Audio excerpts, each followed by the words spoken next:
diperbolehkan untuk explore semua hal, semua potensi yang kami miliki, tapi masih ingat kita punya batasan.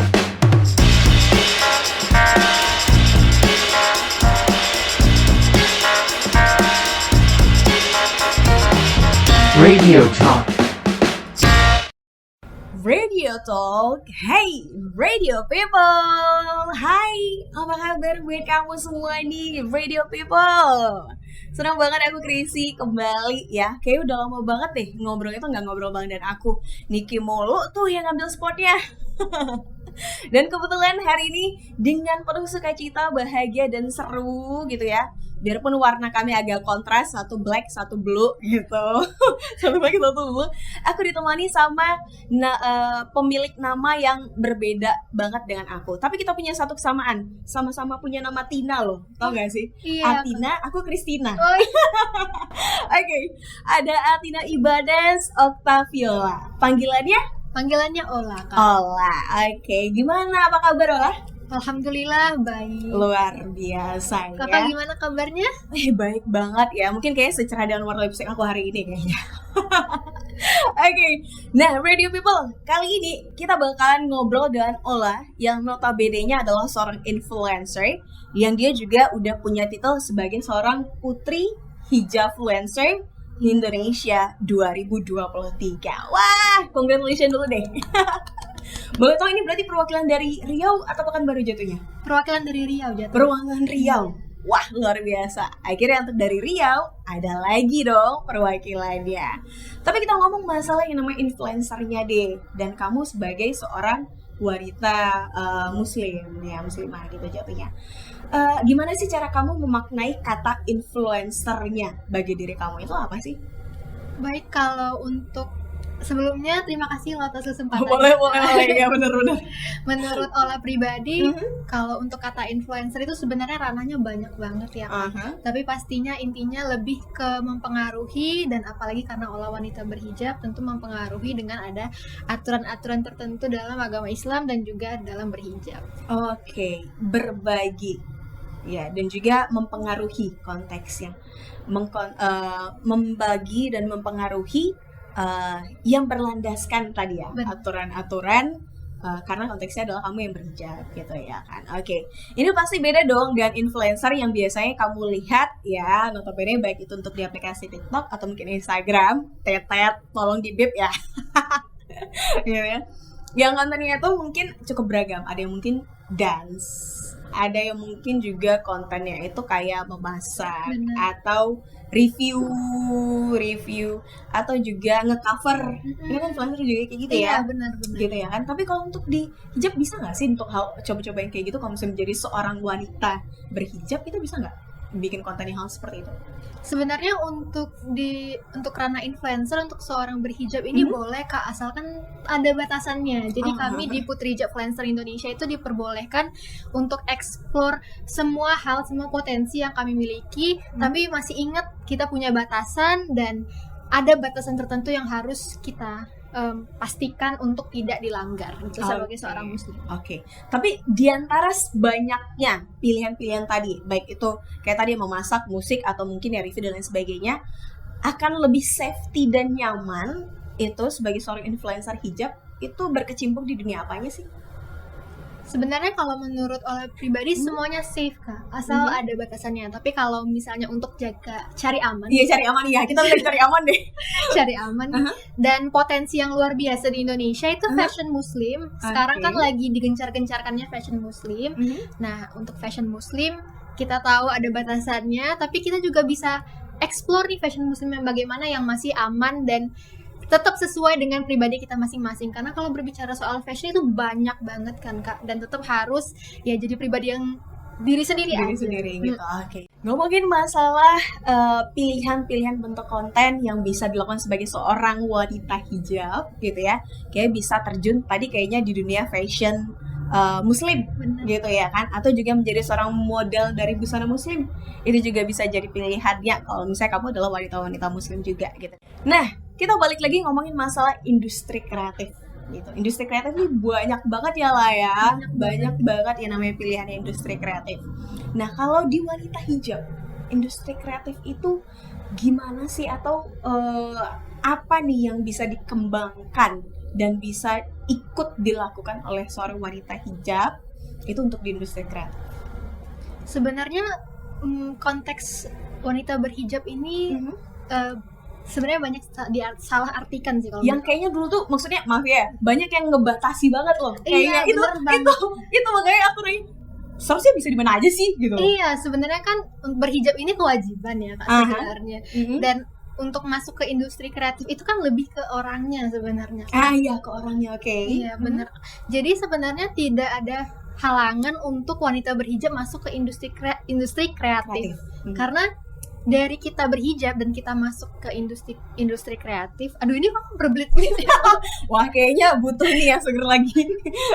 Dari saya misalnya masuk ke industri kreatif aja itu udah mampu untuk mendorong teman-teman lainnya yang berhijab membuka peluang lebih besar untuk kita masuk ke industri kreatif.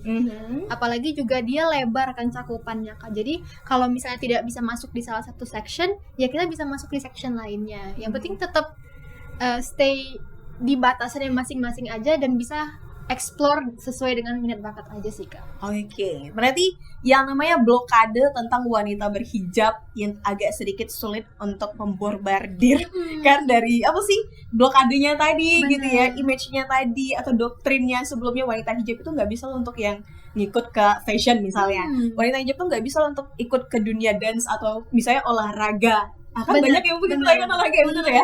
Tapi sekarang hadir kan fashionnya Kak, dimana kita bisa ke area olahraga tapi pakainya seperti ini.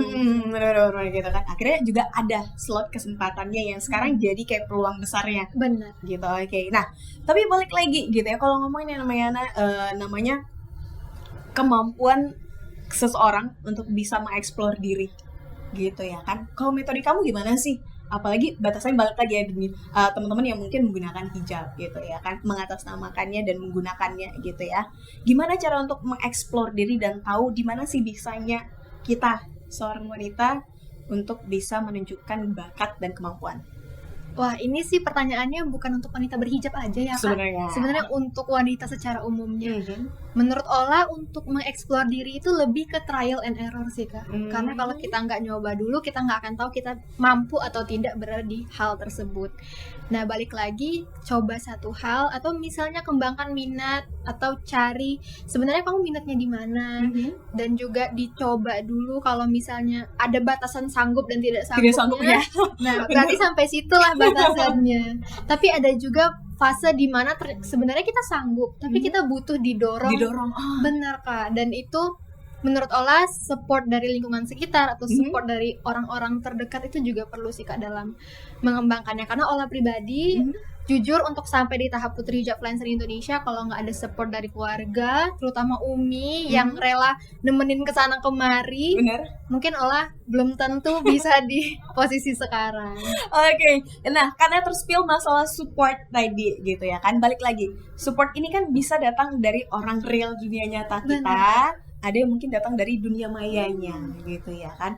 Gimana cara kamu untuk yang namanya selain ngerangkulnya gitu ya, ngerangkul support yang kamu dapat, terus gimana caranya untuk memilah ya, kalau sekarang katanya netizen say gitu ya, itu gimana untuk versi kamunya Nila? Kalau untuk netizen ini rada berbahaya sih Kak, karena bisa mengarah ke yang baik tapi juga bisa mengarah ke yang buruk. Dan lucunya kalau kita di sosial media sekarang ini, terkadang kita harus mengikuti apa yang diinginkan oleh orang lain. Kalau pengen nama kita naik, benar. Kalau pengen kita dicari, benar, gitu ya. Tapi balik lagi, ada masanya di mana ternyata semua omongan itu sulit untuk kita terima ketika kita tahu siapa diri kita sebenarnya dan kita tahu bahwa orang-orang yang sebenarnya mengenal diri kita tahu ternyata ini tidak baik untuk diri kita. Kalau Ola pribadi sih lebih ke misalnya ini ada netizen yang bilang seperti ini, Ola kan diskusi dulu sebenarnya Kak ke orang yang menjadi support utama Ola itu orang tua. Kalau di Ola itu orang tua, dan kalau misalnya orang tua bilang kalau sebenarnya ini bagus dari perspektifnya orang tua dan Ola elaborate lagi untuk perspektif yang lain, ternyata bagus, oke kita coba. Tapi kalau ternyata ada perspektif yang enggak, ini akan merubah Ola untuk lebih ke arah yang tidak Ola seharusnya. Nah, maka Ola akan stop. Dan menurut Ola lebih ke kita mending nutup telinga kita daripada kita menutup semua keinginan orang lain. Oke, menutup telinga kita daripada menutup semua keinginan. Biarlah orang berimajinasi akan Ola lakukan atau tidak, Ola berbuat atau tidak gitu. Tapi kan melakukan atau tidak itu pilihan Ola gitu. Biarkan yang penting jadi diri sendiri dan memang kita menunjukkan yang terbaik saja sih. Untuk jadi yang terbaik aja gitu. Oke. Nah, tadi ngomongin masalah pengembangan diri juga lagi gitu ya, mencari bakat gitu. Selain tadi untuk konsepnya adalah trial and error tadi ya kan. Terus ada yang harus dicoba dan ada yang harus nyerah, ada yang dicoba disuruh nyerah tapi coba lagi, butuh support tadi ya kan. Nah, Ola juga katanya tipikal orang yang butuh support itu sendiri. Benar. Kalau misalnya kita masih belum sadar, belum realize, ternyata ada loh orang yang support kita. Kita belum sadar nih, tapi kita ngerasa aku kayaknya sendirian, tapi aku nggak punya. Padahal ada sebenarnya orang yang udah dukung, cuman dia nggak pernah denger.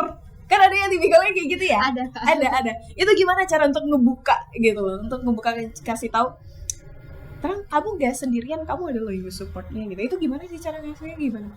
Terkadang menurut Ola orang seperti itu tuh butuh untuk didengarkan sih Kak. Oh, didengarkan dulu. Iya, kalau dari pengalaman sih Kak, kalau misalnya ketemu orang yang agak sulit untuk membuka matanya, kalau dia nggak kesepian, coba didengarkan dulu, sampai akhirnya dia percaya dulu ke kita kalau we are here to support you. Nah, baru disitulah mulai ada dia membuka dirinya. Tapi balik lagi Kak, kalau memang udah tipikalnya seperti itu ya kita juga nggak bisa untuk memaksakan diri sih Kak. Kalau misalnya kita ada loh di sini tapi ternyata tetap aku tuh sendiri lah, aku nggak ada yang ngerti ya, kita mau gimana sih? Benar sih. Oke deh gitu ya. Dia balik lagi, banyak banget tipikal orang-orang di dunia ini gitu ya kan. Jadi aware, terbuka, mungkin kayak tadi kata Allah, ada yang harus dikasih kesempatan, dia ngomong dulu, kita dengerin dulu, baru deh kita kasih tau, tuk aku ada, gitu ya kan, tuk aku di sini loh gitu ya kan. Baru di situ mulai kamu bisa mengembangkan diri kamu, baik itu untuk sosialnya dulu ya, karena kita mau sosialnya, baru itu untuk cari pengembangan untuk bakat pribadi gitu. Oke.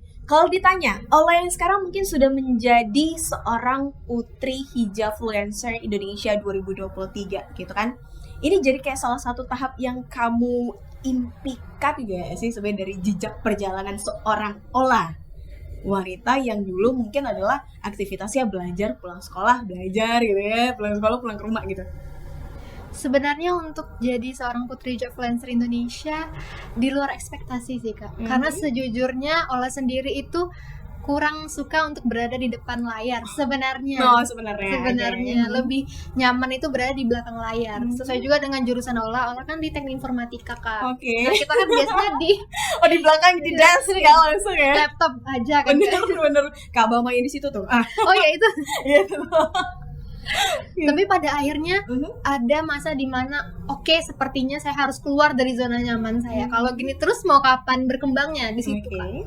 Dan disitulah pada akhirnya mari kita coba pageant karena ini hal yang menarik untuk diikuti dan ada tantangan barunya. Dan ternyata setelah mengikuti pageant banyak hal-hal yang Ola dapatkan, terutama untuk masalah bagaimana menghadapi orang-orang. Bagaimana menghadapi orang jadinya belajarnya gitu ya. Bagaimana menempatkan diri itu belajar banget di pageant. Belajar banget untuk di sini. Nah, ini satu tahapan yang udah kamu langkah dan tidak pernah terekspektasikan dalam rencana hidup seorang Ola yang dulunya mungkin masih berusia 10 tahun, 15 tahun. Nah, kira-kira nanti Ola di 5 tahun yang nanti mendatang itu akan jadi sosok apa sih Ola menurut kamu? Kalau Ola personally 5 tahun 10 tahun mendatang Ola berharapnya sudah stable sih Kak secara finansial, terus juga sudah happy. Kalau 10 tahun mendatang Ola nggak bisa bayangin sih karena itu terlalu jauh banget. Tapi kalau 5 tahun ke depan Ola berharap Ola stable secara finansial, terus juga family time-nya lebih banyak. Family time-nya. Wah, family banget gitu dia orangnya. Silakan kalau misalnya kamu pengen cari tahu nih ya Radio People untuk tentang Ola, boleh kunjungin kemana lah? Boleh ke Instagram Ola. Boleh. Apa tuh lah? Athina Ibanez. Athina Ibanez. Boleh di situ karena kayak untuk podcast kita cukup sampai sini dulu ya. Untuk cari tahu yang lebih panjang boleh move ke live obrolan di Sore Ceria deh. Cari aja deh namanya dari Ola, ntar bakalan ketemu dan kamu bakalan tahu cerita-cerita lebih panjangnya. Thank you lah. Makasih, Kak. Siap, thank you. Sekian dulu untuk Radio Talk hari ini. Bye-bye.